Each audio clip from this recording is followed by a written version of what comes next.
the Cairo Business Mojo podcast, where we deconstruct the methods, marketing, and mindset of successful business people and chiropractors from around the world. And now your host, Dr. Richard Day.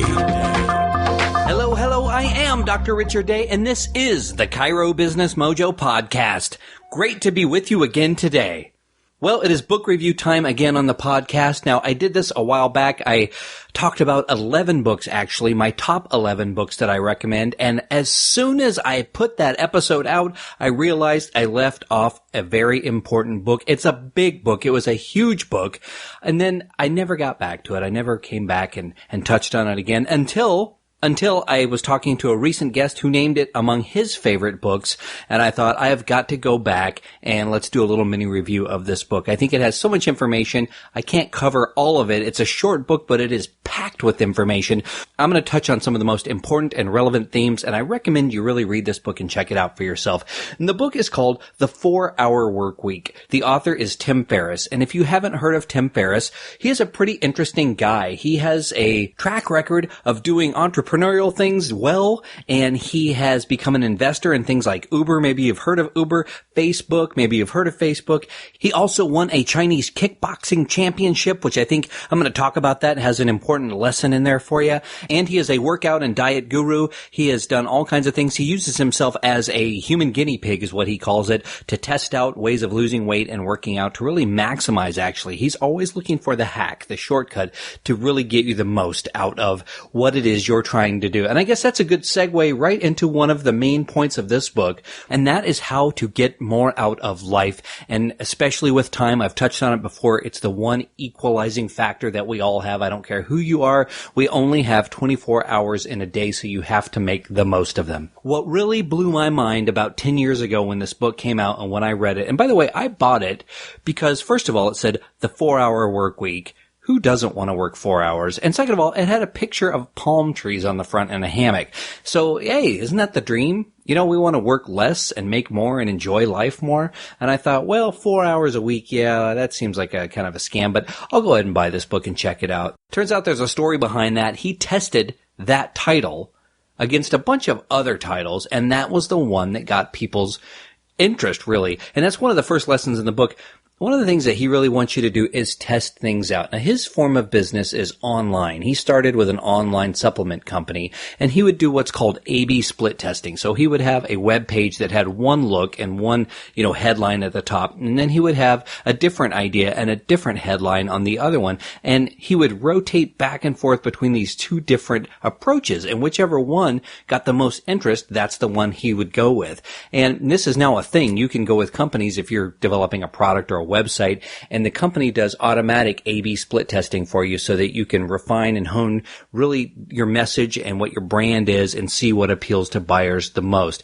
So what I like about that is that he's just not taking guesses. He doesn't get an idea and think, if I do it this way, people are really, really going to like it because I like it and my mom told me it's a great idea. He's actually going out and testing ideas before he implements them.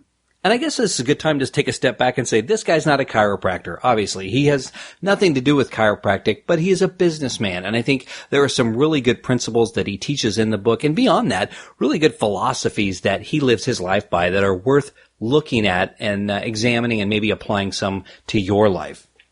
If I had to wrap up what I really like about Tim Ferriss is that a lot of what he says is transformational in the sense that it is the antithesis of what modern society tells you that you need to be or how you need to be. Some of the big assumptions that are out there just aren't true, and he proves that. That's the other nice thing. He doesn't just sit there and espouse philosophy that he thinks might be true. He gives all of the real-world examples that he has tried and said, this works because I did it this way. And I'll go back to that Chinese kickboxing example. What he did was he studied the rules.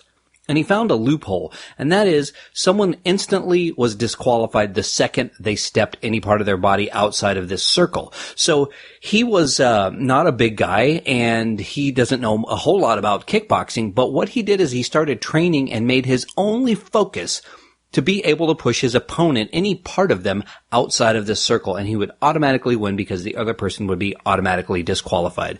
So he walked in and he did just that, and he became this Chinese kickboxing champion. Now, it upset the Chinese, and the federation or whatever it is, the governing body that runs that out there, has changed the rules so that can't happen anymore. But he was really smart about it. He could have spent years studying kickboxing and getting really good at that craft. But instead, he spent time studying the rules and found a way to win. Now, some in business have looked at that and said, well, that's cheating. He's just playing the game. He looked at that and that wasn't a real win. That was a cheating win.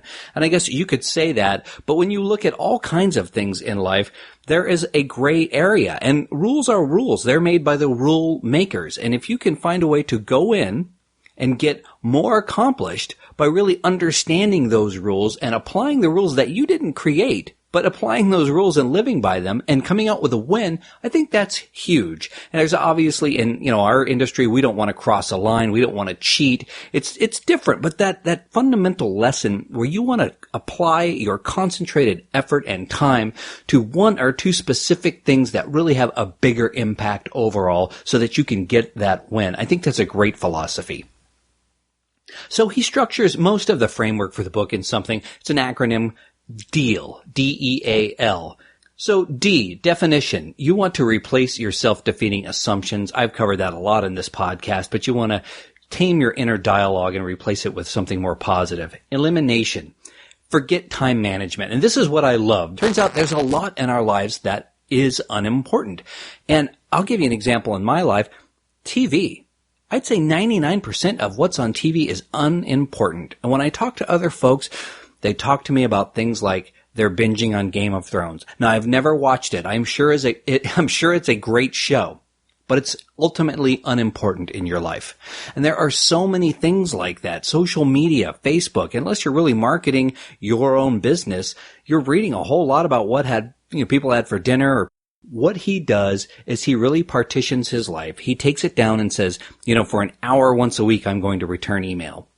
For an hour once a week, I'll look at social media. The news, this is a big one because he's a smart guy and he says, you know what, I don't want to know about this stuff. And he takes a lot of flack for being uninformed. You're just not informed. And in our 24/7 news cycle with internet and cable and satellite, it's some people's second hobby is to be a news hound and just sit there and eat that stuff up. But he didn't pay any attention to it. Now, is he informed? Yeah. He is informed. And why? Because there are some thought leaders that he respects their opinion. And when he has a question, he'll ask them to the people. He asks it of the people who are paying attention to all of what's going on in the world. And when he needs to make a decision, he consults them on that decision. But honestly, it is so much noise, so much that you can't do anything about that ultimately it is a distraction. So when you're planning your life, when you're trying to get more time, really, what stuck with me is the first question you have to ask is this important? Is this relevant? Is it time sensitive? And then sort it on that basis. I have a little drawing that I made that hangs right above my desk that says, this is how my brain sorts problems. And in one area, it says, my problem. And it's real small. And then this bigger area says, not my problem. It's a whole lot of things that just aren't my problem. And that's most things in life. What I can really control and should be concerned about is actually very small. So change how much time you are spending on the things that are unimportant, get rid of them, and start focusing on what is important. Next, he talks about automation. So that's the A in DEAL. Learn to put cash flow on autopilot. And he has a whole system of how you do this and how he did it.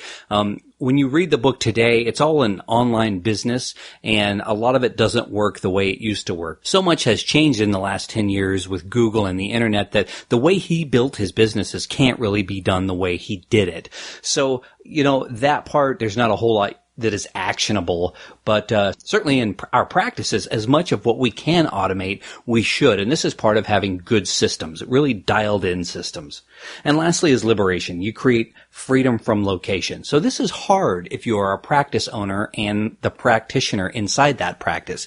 If you don't go to work adjustments don't happen. So that's where becoming an owner who is also an entrepreneur and has people that work for him, maybe associates, that's where the owner can take a step back. So in my case, my wife and I own 2 practices, but one is in Colorado, which is 9.5 hours away from where we live. Well, we're not working in that practice, but that practice is generating income. And that is an example of liberation. If we had 10 practices, we could live wherever we want and really just fly around, checking out the practices, making sure the wheels aren't falling off the place. But that's one example of building a machine that is really just creating income.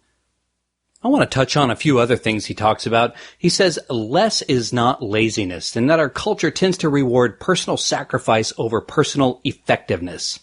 But the new rich, and he breaks it down into the new way of thinking versus the old, he calls the new way the new rich, they measure their contribution in results, not time. So think about it. Any employer you've had that says you have to be here at this time and then you have to work this many hours, that's how they're measuring success. Instead of, here is your workload, and whether you get it done in 5 hours or 40 hours, we don't care. We're really just measuring those results of your workload. Think about that, how that is in corporate America.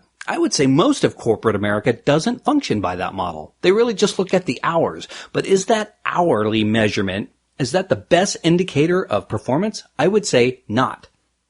He also talks about how the timing is never right, and to forget pros and cons lists, just go. And I've talked about that too. I mean, the timing's never going to be right. Now, certainly sometimes timing can be a little better than other times, so it's not a blind, 100% of the time you just do it. No, you always carefully consider your options, but not for too long. We don't want to have paralysis by analysis.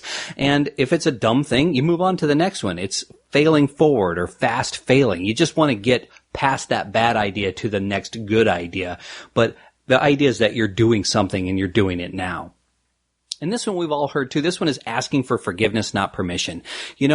That ties in with just do it, okay? So you're going to do things. If you're working for an employer and you want to get a side hustle, you want to have something secondary going on in your life, bringing in income, you just start doing it. And you start changing things around your workflow at work to the extent that you can. Don't go ask for permission, but just start doing it. So a large part of the book, or at least a portion of it, is really how to transition someone who is working a 9 to 5 in maybe a corporate or cubicle environment and get them, a side hustle that is bringing in some cash, and then they can hopefully transition out of that job for an employer into working for themselves. But again, these are golden nuggets that he's really throwing out there, ways to get things done and to make that happen.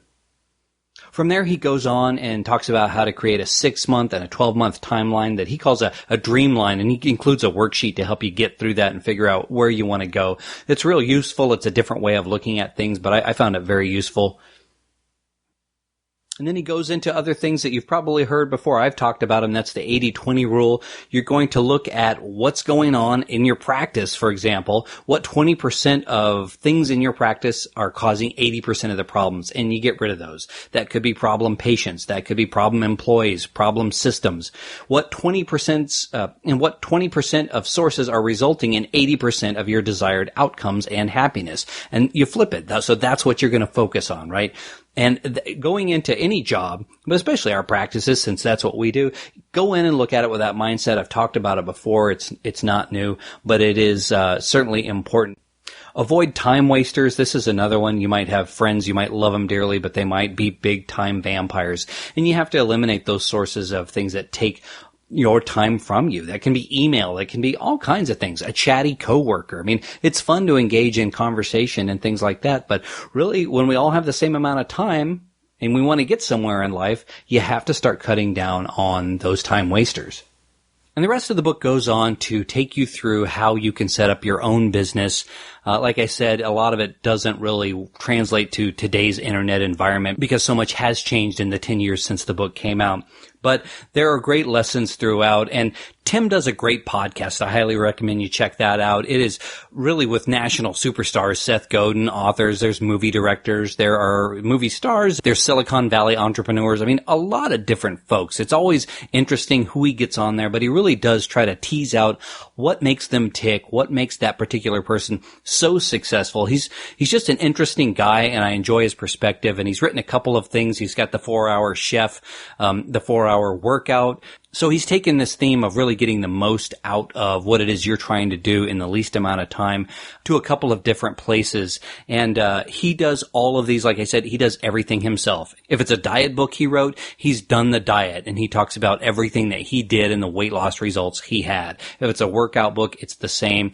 It's really what I love about the guy. He's very genuine and honest and open when it comes to his successes and his failures, and that's rare a lot of times. So check it out. It's a big mindset shift. It might be the catalyst to have you look at your life differently and your practice differently and your priorities differently. This is really what 10 years ago, I think I was in chiropractic school at the time, I read the book and thought, oh, this guy has got something here. And you know, I really didn't know how to apply it at that time because you have bigger fish to fry. You want to start your practice and you need to find patients, but all the work that goes into that. But in the back of my mind, I always was thinking, you know, I don't want to spend too much time on things that are unnecessary. I always need to be striving towards efficiency. And throughout the 10 years since I read that book, I've been really always trying to tighten up my life, make everything more efficient. And so far, I think I've really benefited from that. So I hope this has been useful to you. Go out and check out the book. I'm going to link to it in the show notes as well as summarize some of these points. But check out that and the podcast. I'll link to that as well.